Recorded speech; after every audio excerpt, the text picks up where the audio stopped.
ಜನಸ್ಪಂದನ ನ್ಯೂಸ್ಗೆ ಸ್ವಾಗತ. ಜುಲೈ 13ರಂದು ಪಟ್ಟಣದಲ್ಲಿ ನಡೆಯಲಿರುವ ಗುರು ಪೂರ್ಣಿಮಾ ಹಾಗೂ ಶ್ರೀಗಳ ಜನ್ಮ ದಿನಾಚರಣೆ ಕಾರ್ಯಕ್ರಮದ ನಿಮಿತ್ತ ಪೂರ್ವಭಾವಿ ಸಭೆಯು ಗುರುಭವನ ಆವರಣದಲ್ಲಿ ಮರಾಠ ಜಗದ್ಗುರು ವೇದಾಂತಾಚಾರ್ಯ ಶ್ರೀ ಮಂಜುನಾಥ ಭಾರತಿ ಸ್ವಾಮೀಜಿ ನೇತೃತ್ವದಲ್ಲಿ ಜರುಗಿತು. ಗುರುಕುಲ ಪರಿವಾರ, ಹಳಿಯಾಳ್ ತಾಲೂಕಿನ ವಾರ್ಕರಿ ಬಂಧುಗಳು ಹಾಗೂ ಸರ್ವ ಮರಾಠ ಸಂಘ ಸಂಸ್ಥೆಗಳು ಮತ್ತು ಪ್ರಾಕ್ಸಿನ್ ಟೆಕ್ ಪ್ರೈವೇಟ್ ಲಿಮಿಟೆಡ್ ಹಾಗೂ ಸದ್ಭಕ್ತರಿಂದ ಆಯೋಜಿಸಲ್ಪಟ್ಟ ಕಾರ್ಯಕ್ರಮವಾಗಿದ್ದು, ಕಾರ್ಯಕ್ರಮದಲ್ಲಿ ಹಲವು ಸಚಿವರು ಮತ್ತು ರಾಜಕೀಯ ನಾಯಕರುಗಳು ಕೂಡ ಭಾಗಿಯಾಗುತ್ತಿರುವುದು ವಿಶೇಷವಾಗಿದೆ. ಅಂದು ಕಾರ್ಯಕ್ರಮದ ವಿಶೇಷ ಸಂದರ್ಭದಲ್ಲಿ ಶ್ರೀಗಳ ಮಧುರ ಕಂಠದಲ್ಲಿ 51 ರಾಗಗಳಲ್ಲಿ ಮೂಡಿಬಂದಿರುವ ಶ್ರೀಮದ್ ಭಗವದ್ಗೀತಾ ಮರಾಠಿ ಅವತರಣಿಕೆಯ ಲೋಕಾರ್ಪಣೆ ಕೂಡ ನಡೆಯಲಿದೆ.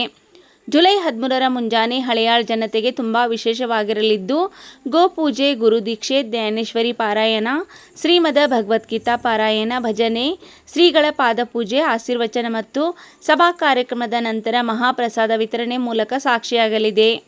ಸಭೆಯ ಕಾರ್ಯಕ್ರಮದ ಜೊತೆಯಲ್ಲಿ ತಜ್ಞ ವೈದ್ಯರಿಂದ ಉಚಿತ ಸಮಾಲೋಚನೆ ಕೂಡ ನಡೆಯಲಿದ್ದು, ಹಲವಾರು ಪ್ರಮುಖ ಅನಾರೋಗ್ಯಗಳ ಉಚಿತ ತಪಾಸಣೆ ಮತ್ತು ಮಾಹಿತಿ ಕೂಡ ಇರಲಿದೆ ಎಂದು ಶ್ರೀಗಳು ತಿಳಿಸಿದ್ದು, ತಜ್ಞ ವೈದ್ಯರುಗಳ ಉಪಸ್ಥಿತಿಯಿಂದಾಗಿ ಅನಾರೋಗ್ಯಕ್ಕೆ ಸಂಬಂಧಿಸಿದ ಸರಿಯಾದ ಮಾಹಿತಿ ಹಂಚಿಕೆ ಹಾಗೂ ಪೂರ್ವ ಜಾಗೃತಿ ಮತ್ತು ಉಪಚಾರದ ಎಲ್ಲ ಮಾಹಿತಿಗಳ ವಿನಿಮಯ ಕೂಡ ನಡೆಯಲಿದೆ ಎಂದರು.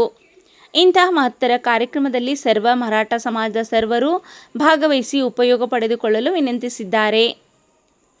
ಇಂದು ನಡೆದ ಪೂರ್ವಭಾವಿ ಸಭೆಯಲ್ಲಿ ಸಮಾಜದ ಸಂಘಟನೆಗಳ ಮುಖಂಡರುಗಳು ಹಾಗೂ ಸಮಾಜದ ಗುರು ಹಿರಿಯರು ಉಪಸ್ಥಿತರಿದ್ದು, ಉಪಯುಕ್ತ ಸಲಹೆ ಸೂಚನೆ ನೀಡಿ ಹಂಚಿಕೊಂಡ ಜವಾಬ್ದಾರಿಗಳ ಪ್ರಗತಿ ಕುರಿತು ಚರ್ಚಿಸಲಾಯಿತು.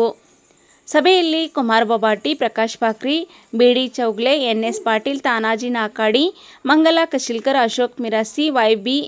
ಬೊಬಾಟಿ, ಭಾರತಿ ಬುತ್ತೆವಾಡಿಕರ್, ಸಂಜು ಕೋಳೂರ್, ಗಣಪತಿ ಮೆರಾಸಿ, ರವಿ ಸುಂಟ್ಕರ್, ರಾಘವೇಂದ್ರ ಟೋಸೂರ್, ವಿಠ್ಠಲ್ ಸಿರೋಡ್ಕರ್ ಮುಂತಾದವರು ಉಪಸ್ಥಿತರಿದ್ದರು.